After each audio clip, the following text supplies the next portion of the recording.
Ano ang itsura ng nalabas sa vag ng mga babae kapag merong yeast infection or merong candidiasis or fungal infection?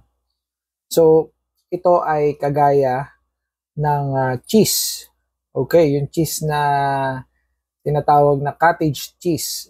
So, yan, ganyan. So, ito, kapag ka ating itinranslate into discharge or actual discharge, ganito yung makikita nyo. Ayan. So, ganyan yung itsura niyan. Okay?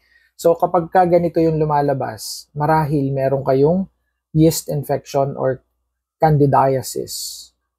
It is caused by candida, isang type ng fungus na normally naninirahan sa vag ng mga kababaihan, but in an amount wherein it cannot cause infection. But unfortunately, there are cases wherein dumadami sila, nagkakameron ng tinatawag na overgrowth, and that will become yeast infection. So ito ay may kasamang burning sensation, yung mahapde, masakit, lalo na kapag ka umiihi, no?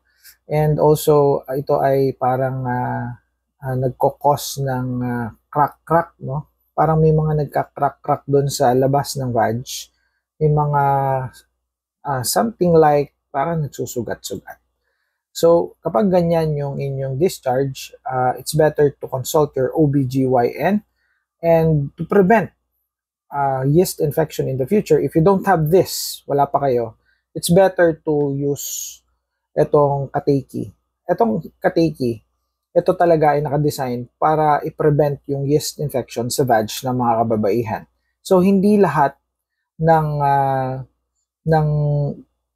feminine wash ay pare-parehas. So, maglagay ako ng yellow basket dyan para ma-check out nila. Bye for now.